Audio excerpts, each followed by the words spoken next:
Hello, my littles. Welcome to Mammy's Corner, and I'm Mammy.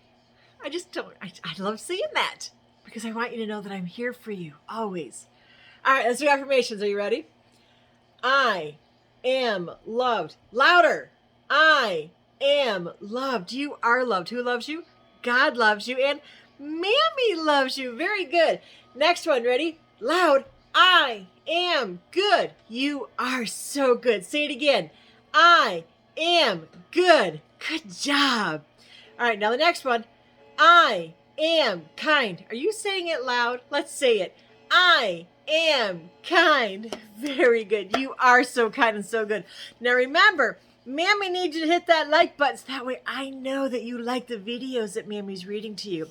Okay, so we ended with the Marvel 5-minute adventure story, so we're done with that. So now we have some Disney adventure stories. Are you ready? Let's see which the first one is. Let's get started. The Disney's Stories brings to you Peter Pan to the rescue. One day, Peter Pan and his friends were playing Follow the Leader. Do you know what Follow the Leader is? Oh, you need to play that game. Anyways, I'll continue. As usual, Peter was the leader. Tinkerbell, the Fairy, the Lost Boys, and John, Michael, and Wendy Darling were following him around Neverland. Before long, they came to a stream. Let's cross it the fun way, Peter suggested. He grabbed a rope, swung out over the water, and landed on the other side.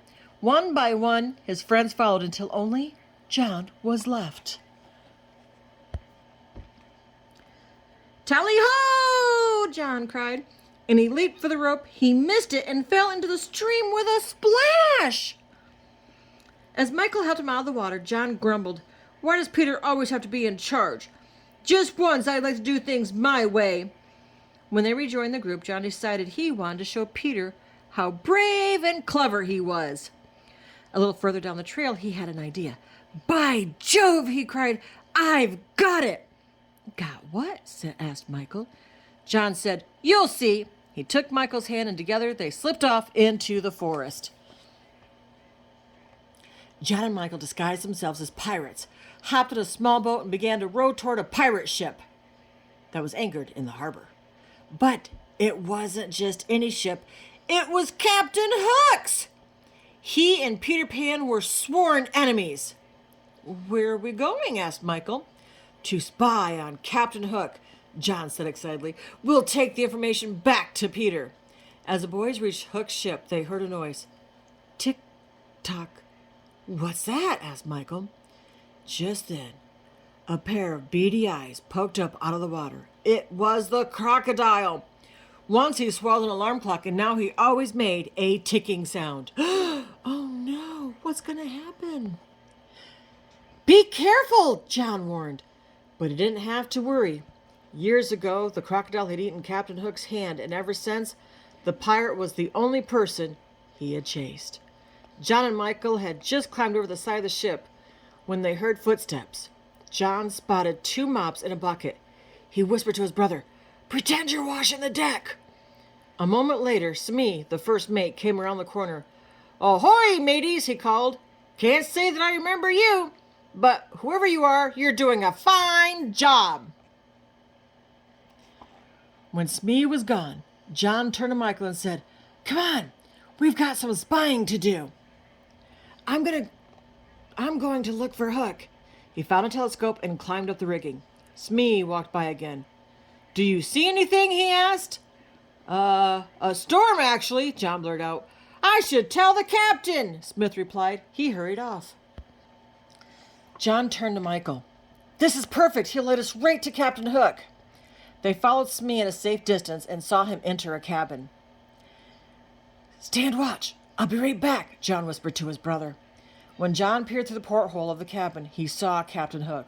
Unfortunately, the pirate also saw him. Unlike Smee, Hook could tell that John was not a real pirate. "Spies!" thundered Hook. "Get them, Smee!" "We're doomed!" Michael cried. "Not necessarily," said John. The first mate came scuttling out of the cabin. When he saw the boys, he said, "Oh, it's you." "It is. Indeed it is," said John. "We've been checking the safety of the captain's quarters, and I must say that we're shocked.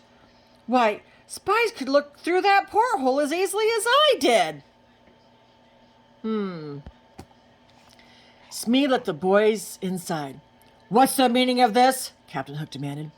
The first mate stammered. They say they were checking on your safety, sir, and I must say, they're hard workers. Just today I saw them swabbing the deck and standing lookout. The captain looked John straight in the eye. Yes, he agreed. I think they're doing a fine job. After all, with the attack only 3 days away, security is more important than ever. Attack? Said John. Hook said, yes, on Peter Pan's hideout. He turned to the first mate. Release them, Smee. We've got work to do. As soon as the boys were outside, John whispered to Michael, we have to warn Peter. Quickly, they climbed over the side of the ship and began rowing toward shore. What's going to happen? Let's find out. Captain Hook laughed as he watched through his telescope. They'll lead us straight to Pan, he said. Smee straightened his glasses and looked at Hook. You mean they really were spies? Of course, the pirate replied. They're some of Pan's little friends. They don't know it, but now they're working for us. A short time later, John and Michael reached the shore. My plan worked, John cried. Wait till Peter hears. Uh-oh, Michael said. I hear ticking, like a clock. Like a clock and a crocodile. Like a crocodile that follows Captain Hook. The boys looked at each other. Hook, they said. Run! They scrambled up a hill with John leading the way. When he reached the top, he called, This way, Michael! But there was no answer. Oh no, what do you think happened? Let's find out. On the pirate ship, Smee tied Michael to a chair while Hook tried to find out where the secret entrance of Peter's hideout was. Just then, they heard a girl's voice say, Captain Hook! It was Wendy. She was standing on the ship's plank. Watch the boys, Smee, Hook said. I'll be right back. As soon as Hook was gone, John looked into the porthole. Not you again, Smee exclaimed when chased after John. The lost boys hurried inside and untied Michael. Then they climbed down into a boat that was waiting below. When the boys were all safe, John opened his umbrella, leaped over the side of the ship, and floated down to join them. Then the lost boys cast off and headed for shore. Meanwhile, on the ship's plank, Captain Hook reached out to grab Wendy. Suddenly, a green blur streaked through the air and scooped her up. It was Peter Pan! Yay! He came to her rescue, huh? Blast you, Pan! Hook cried. He lunged forward and fell overboard, snagging the plank with his hook. Smee! Hook cried as a crocodile circled below. Later that evening, Peter and his friends sat on their hideout talking about the rescue. When Michael and I met Captain Hook, how did he know we weren't pirates? Asked John. Pirates don't usually carry umbrellas, Peter said, smiling. Everyone laughed. What an adventure they had. The end. Well, my littles, I hope you liked that story of Peter Pan and their adventure that they had. What do you think? You want to play Follow the Leader? It's really fun. You find someone who leads you around and somebody else follows behind, on your shoulders, and you just follow. I hope you can play that soon. And then let me know how it goes. Remember, God loves you and Mammy loves you. But Mammy loves you bestest. Until next time, my littles, I love you.